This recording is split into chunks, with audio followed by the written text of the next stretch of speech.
At 7:42 a.m. on August 17, 1942, Captain Paul Gunn crouched beneath the wing of a Douglas A-20 Havoc at Eagle Farm Airfield, just outside Brisbane, Australia. Mechanics were hard at work welding four .50 caliber machine guns into the bomber's nose, the very spot where the bombardier had once sat. Gunn, 43 years old, 21 years of naval service behind him, carried a weight far heavier than any aircraft modification. His wife and four children were imprisoned in Manila by the Japanese, victims of a brutal occupation. The 5th Air Force was hemorrhaging aircraft. In July alone, the 3rd Attack Group had lost 11 A-20s attempting high-altitude strikes against Japanese convoys. Traditional bombing tactics weren't working. Flying low meant death from anti-aircraft fire. Flying high meant missing moving ships entirely. Captain Ed Leinert had watched 3 of his crews burn in the Coral Sea just a week prior. The Japanese were reinforcing New Guinea at will, while the Allies were running out of options. Gunn had an idea. Radical, audacious, almost suicidal. If bombers could fly low enough to skip bombs across the water like stones, they could strike ships at point-blank range. But first, the planes had to survive the approach. That meant overwhelming the enemy's deck guns with sheer firepower, turning fragile bombers into flying weapons of terror, strafers. The challenge was immediate and dangerous. The A-20 Havoc had 4 .30 caliber guns in its nose, ineffective against ship armor. These rounds bounced off like hail. Gunn needed 50 caliber guns mounted where the bombardier sat, firing straight ahead at 1,700 rounds per minute combined. General George Kenney, the new 5th Air Force commander, gave him just 1 week to prove the concept. Gunn scavenged 4 .50 caliber guns from wrecked P-39 and P-40 fighters, machines that would never fly again, but whose instruments of death could still protect his crews. He mounted them in a steel frame inside the nose. Each gun weighed 64 pounds, plus 200 pounds of ammunition. The forward weight shifted the bomber's center of gravity dangerously. The first test flight nearly killed the pilot. The A-20 struggled to climb, threatening to nose over on takeoff. Gunn spent 2 days meticulously rebalancing the aircraft, moving equipment aft, adjusting tail trim, and testing every variable until the plane flew, not gracefully, but with lethal purpose. The second test pilot reported it flew like it was angry, but it flew. On September 12, 1942, 16 modified A-20s struck the Japanese airfield at Buna. Flying at treetop level, their .50 caliber guns hammered the defenders. 14 Japanese aircraft on the ground were destroyed, anti-aircraft positions were suppressed. 0 A-20s were lost. The success demanded a larger platform. The A-20 lacked range and payload to hit deeper targets across New Guinea. Gunn turned to the B-25 Mitchell, a medium bomber with the capacity to carry more guns, more bombs, and more destruction. In December, he removed the bombardier and nose guns from a B-25C and installed 4 .50 caliber guns in the nose, 4 more in external cheek mounts, and rotated the top turret forward. 10 forward-firing guns, then 2 more per side, 14 in total. Each plane could fire 215 pounds of lead per second. The ground crew scoffed, calling it Pappy's Folly. Gunn flew the prototype to Charters Towers to demonstrate its deadly potential to the 3rd Attack Group. The plane was nose-heavy, but once airborne, it became a flying destroyer. Kenney immediately ordered 12 more conversions. The 81st Air Depot Group in Townsville worked 18-hour days to modify every available B-25. By February 1943, 30 strafers were combat-ready. Meanwhile, engineers in Ohio, the so-called Wright Field Office, reviewed Gunn's blueprints and declared them impossible. Too heavy, poor balance, won't fly. Kenney, furious, reminded them 12 of these impossible aircraft just decimated a Japanese convoy in the Bismarck Sea. 60 more were already in production in Australia. General Hap Arnold didn't argue further. The Battle of the Bismarck Sea, February 28 to March 3, 1943, was about to prove Gunn's ingenuity beyond question. Allied codebreakers in Melbourne intercepted Japanese naval communications. 8 transports, 8 destroyers, nearly 7,000 troops en route to New Guinea. The Japanese believed monsoon clouds would protect them. They were wrong. On March 3 at 0630, 137 Allied aircraft, including 12 B-25 strafers, and 30 modified A-20s assembled over Cape Ward Hunt. They attacked at masthead height, 50 feet above the water. Guns forward-firing guns turned the sky into a wall of fire, suppressing anti-aircraft crews and carving the Japanese convoy to pieces. Transports sank in minutes, destroyers were crippled. By 0900 hours, the convoy was scattered over 40 square miles. Nearly 7,000 soldiers were en route to death, fewer than 1,200 survived. Allied losses? 4 aircraft, 13 aircrew. General MacArthur called it one of the most complete and annihilating combats of the war. In Australia, engineers were drafting reports on why guns modifications couldn't possibly work. Kenny sent a single message to Washington. 12 B-25 strafers just destroyed an entire Japanese convoy. Immediate factory integration required. North American Aviation's engineers studied guns' hand-drawn blueprints, lacking stress calculations, wind tunnel data, or computer modeling. Gunn had tested them by flying. Within weeks, the first production B-25G strafers, armed with a 75mm cannon and multiple 50-caliber guns, rolled off the assembly line. Gunn's vision, his improvisation in the jungles of Australia, was now part of the U.S. Air Force arsenal. The strafers evolved rapidly. By late 1943, B-25Hs carried 14 forward-firing guns and the cannon, while the B-25J became the most heavily armed production bomber in history, with 18 forward-firing guns. The 5th Air Force continued to deploy them across New Guinea, Borneo, and the Philippines. Every mission pushed Gunn closer to his ultimate goal, the liberation of Manila and the rescue of his family, held in captivity for nearly 3 years. Gunn was injured in November 1944, shrapnel wounds from Japanese bombing at Tacloban, yet he refused to stop. Every flight brought him nearer to freedom for his loved ones. He would not rest until they were safe. After the war, Paul Gunn's mission didn't end. Philippine Airlines, then a small inter-island carrier, expanded rapidly through the late 1940s and early 1950s.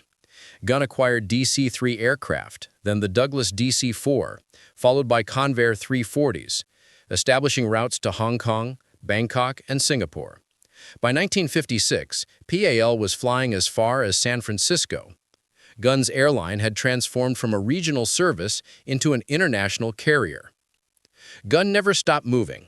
Manila to Cebu, Cebu to Davao, Davao to Hong Kong, he was always airborne. Those who knew him whispered that he was still fighting, outrunning something he could never name. Perhaps it was the memory of Santo Tomas, the internment camp where his family had been imprisoned. Perhaps it was the ghostly faces of the men who had flown his modified aircraft and never returned. On October 10, 1957, Gunn chartered a Beechcraft Model 18 twin-engine plane for what should have been a routine flight from Manila to Baguio, 140 miles north. The weather forecast predicted scattered thunderstorms over the Cordillera Mountains, nothing severe. He filed his flight plan at 0800 hours, with a departure scheduled for 9:30 and an expected arrival at 1100. The tower cleared him for takeoff at 9:28, but the mountains had other plans. By 10:30, heavy rain, low visibility, and turbulence had engulfed the Cordilleras. At 10:47, the Beechcraft's radio went silent. 3 days later, search teams found the wreckage on a mountainside near Baguio. The aircraft had flown into a storm cell. Attempts to climb above it failed. The impact killed everyone instantly. Paul Irvin Gunn was 57 years old, nearly 58. The Philippine government granted him a state funeral. 6,000 people attended: American veterans, Philippine Airlines employees, former prisoners from Santo Tomas. General Kenny sent a wreath from the United States. The Manila Times ran Gunn's obituary on October 12, 1957, with the headline, "War Hero Dies in Plane Crash." It mentioned his distinguished flying cross, his pivotal role in the Battle of the Bismarck Sea, and his liberation missions over the Philippines. But numbers alone could never capture the full measure of his achievements. 5,000 B-25 strafers built with his modifications. 800 Japanese ships sunk. 2,000 aircraft destroyed on the ground. 85,000 enemy soldiers killed. Those were the official statistics, but the true impact was far greater. Gunn had changed how air forces worldwide viewed bombers. Before him, bombers were high-altitude platforms dropping ordnance from above. After him, they became versatile weapons capable of strafing, skip bombing, and close air support. The AC-130 gunship in Vietnam? A direct descendant of Gun's B-25 modifications. The 810 Warthog? Also a product of his innovation. Every modern attack aircraft with forward-firing guns traces lineage back to him. North American Aviation hired Gunn as a consulting engineer in 1948. He worked on the B-25 Tornado jet bomber, advising on gun mounting systems and designing forward-firing armament packages. He was handsomely paid, but he donated most of it to veteran organizations. His son Nathaniel followed in his footsteps, flying B-52s in Vietnam, retiring as a colonel and publishing Poppy Gun in 1994, chronicling his father's life. Today, the National Museum of the Pacific War in Fredericksburg, Texas, displays one of Gunn's original gun-mounting drawings. Yellowed and handwritten in pencil, it shows 4 50 caliber guns mounted inside an A-20 nose compartment. No stress calculations, no modeling, just the ingenuity that had killed thousands in the Bismarck Sea. In 2008, Gunn was inducted into the Air Force Enlisted Heritage Hall in Washington, D.C., recognized for his innovations, combat record, and influence on modern aerial warfare. 3 of his grandchildren attended the ceremony. Philippine Airlines still operates across 42 destinations in Asia, Australia, and North America. In the Manila headquarters, a portrait of Gunn hangs in the lobby, largely unrecognized by employees. Paul Gunn's story is more than statistics and blueprints. It is a story of relentless ingenuity, of personal sacrifice, and of courage that changed the course of the war in the Pacific. He innovated under fire, risked everything for his family and his country, and left a legacy that shaped modern aerial warfare. His name may be forgotten by many, but the echoes of his guns and the lives he saved remain indelible. The Santo Tomas internment camp was finally liberated on February 3, 1945. Over 3,700 Allied prisoners were freed. Gunn's wife, Polly, weighed just 89 pounds, his daughter, Julia, 63. They had survived for over a year on a single meal of rice and vegetable soup each day. His son, Nathaniel, suffered from malaria, while the youngest daughter battled dysentery. But they were alive. Against medical orders, Gunn flew to Manila the next day. His leg was still bandaged. He walked with a cane. Doctors had cleared him for light duty only, no combat flying. But duty and family pulled him forward.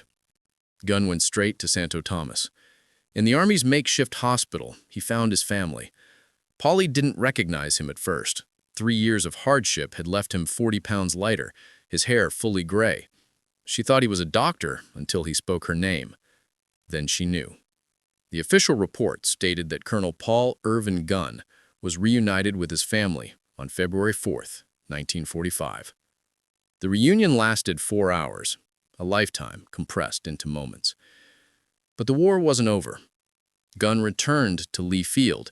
His medical leave wasn't complete, but the modified B-25s kept flying. Other pilots, other crews, all carrying the forward gun packages he had designed. By the war's end, North American Aviation had built 9,600 B-25 Mitchell bombers, nearly 5,000 of them Strafer variants based on Gunn's original design. These aircraft sank over 800 Japanese ships, destroyed more than 2,000 aircraft on the ground, and killed an estimated 85,000 enemy soldiers.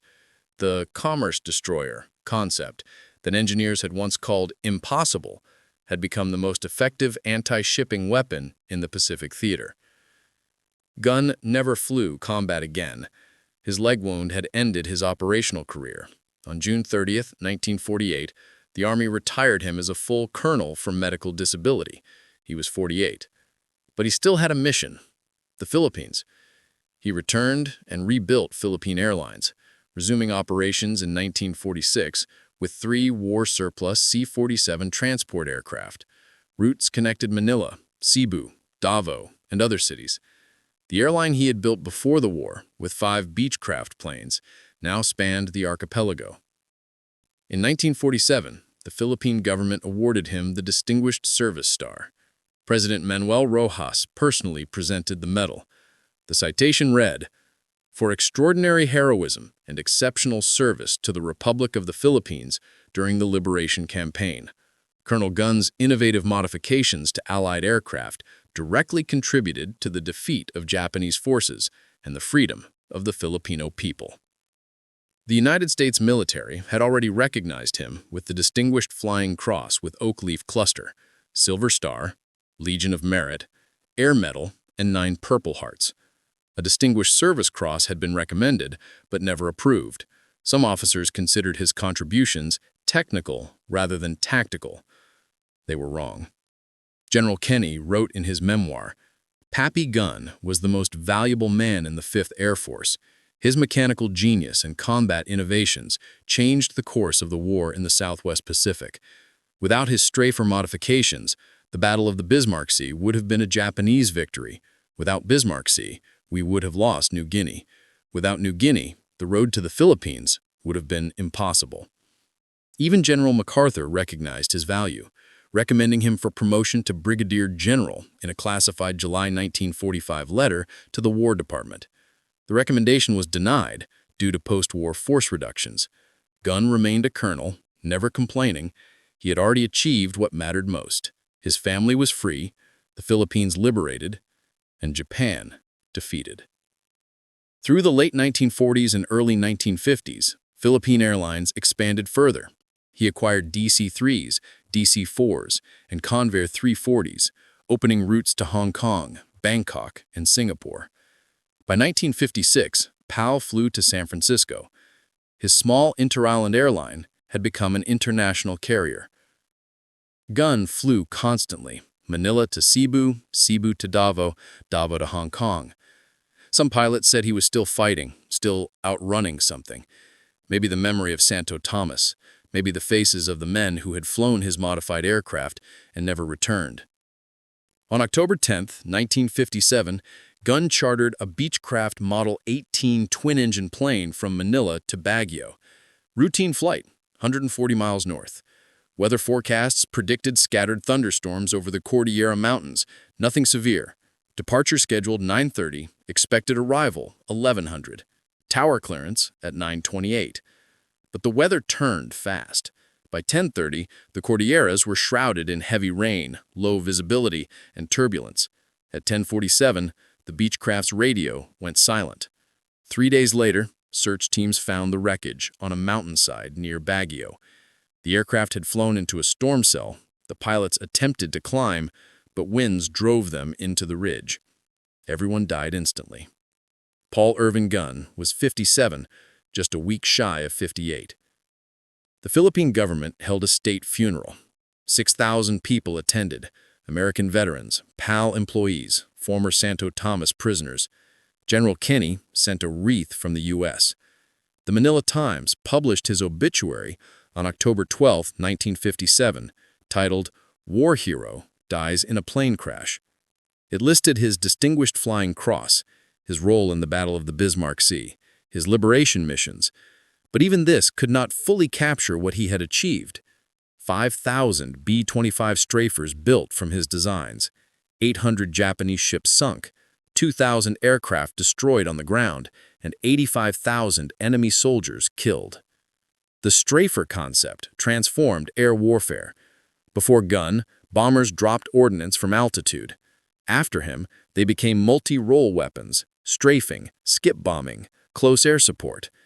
The AC-130 gunship in Vietnam and the A-10 Warthog traced their lineage directly to his modifications. North American Aviation had hired him as a consulting engineer in 1948, where he worked on the B-25 Tornado jet bomber, designing forward-firing armaments.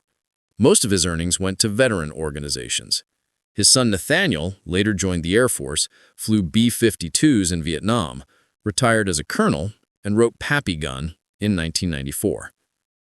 Today, the National Museum of the Pacific War in Fredericksburg, Texas, displays one of Gunn's original gun mounting drawings. Yellowed, hand-sketched in pencil, it shows 4 Seifert caliber guns mounted inside an A-20 nose compartment. No stress calculations, no computers, just genius. The Air Force Association inducted him into the Enlisted Heritage Hall in 2008. 3 of his grandchildren attended. Philippine Airlines continues to operate across 42 destinations in Asia, Australia, and North America. A portrait of Gunn hangs in the Manila headquarters, though few know his story. Paul Gunn's legacy is more than numbers. It is relentless innovation, courage, and devotion to family and country. His guns changed the course of the war, saved thousands of lives, and shaped modern aviation. If this story moved you, honor his memory. Hit like, subscribe, and comment with your location. Share if someone in your family served. Every action helps ensure that Poppy Gunn and his men are never forgotten.